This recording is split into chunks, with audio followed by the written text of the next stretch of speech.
Assalamualaikum warahmatullahi wabarakatuh. Di sini kami dari kelompok 7 akan mempresentasikan tugas 2 PTLF, yaitu tentang metode Brown-Gibson untuk menentukan lokasi dari suatu perusahaan. Lanjut.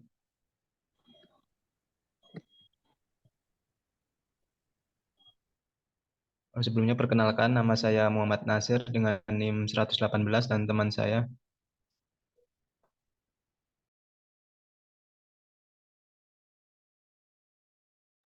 Saya Perkenalkan, Nur saya Putri Muhammad Utami Sandido. dengan NIM 21. Oke, baik. Perkenalkan, saya Muhammad Sandido dengan 72. Dan teman kami yaitu Muhammad Adam Fauzi dengan NIM 130.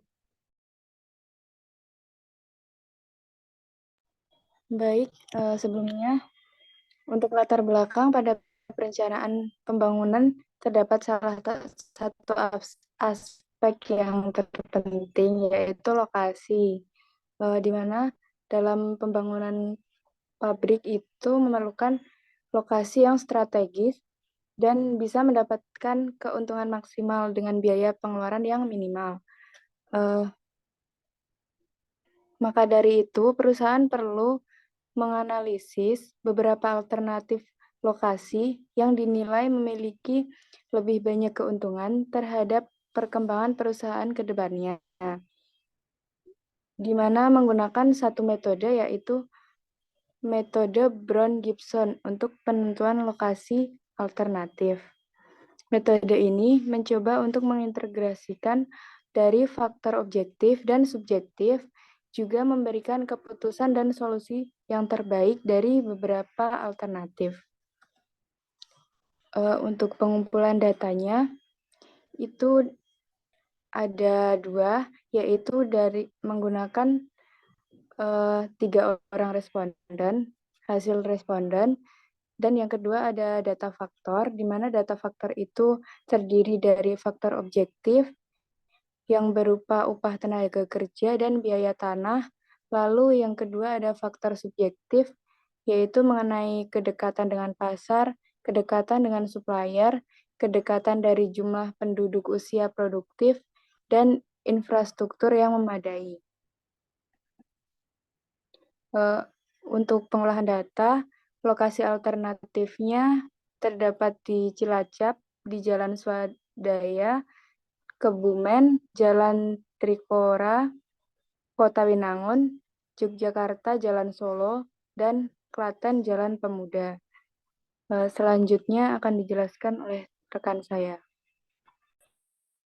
Selanjutnya yaitu pada pengolahan data, di sini kami menggunakan 4 alternatif lokasi dengan faktor objektif yaitu upaya tenaga kerja dan biaya pembelian tanah.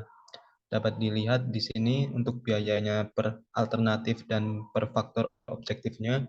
Kemudian masuk ke tabel 32 yaitu perhitungan faktor data objektif, yang dimana menghitung nilai dari faktor objektifnya sendiri yang dihasilkan dari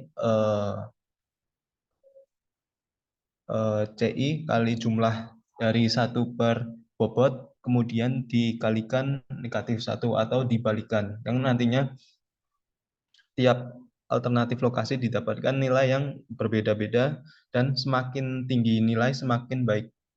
Lanjut. Kemudian di sini kami menggunakan selain faktor objektif juga faktor subjektif. Di sini kami memberikan ketiga responden dan kami hanya memilih satu dari ketiga responden karena kedua responden yang kami pilih yaitu Ibu Intan sendiri dan si Mas Alfarizi itu kurang valid. Lanjut. Di sini didapatkan nilai perbandingan dari masing-masing alternatif. Lanjut aja. Nah, kemudian di sini kita salin yang tadi kita hitung, yang dimana faktor objektifnya yaitu ada kedekatan dengan pasar, kedekatan dengan supplier, jumlah penduduk usia produktif, dan infrastruktur yang memadai. Kemudian kita salin beserta dengan bobotnya. Kemudian dilakukan perhitungan yang dimana mengalihkan dari nilai dari bobot per masing-masing alternatif ke bobot alternatif ranking yaitu WC.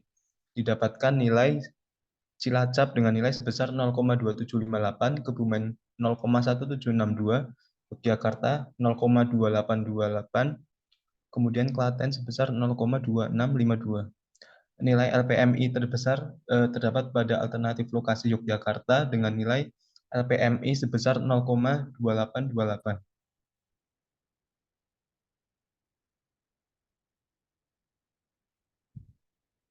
Selanjutnya kesimpulannya yaitu aspek penting saat merencanakan pembangunan yaitu memerlukan analisis beberapa alternatif lokasi yang dinilai memiliki lebih banyak keuntungan terhadap perkembangan perusahaan ke depannya. Kemudian yang kedua, metode untuk menentukan lokasi alternatif yaitu metode Brown-Gibson.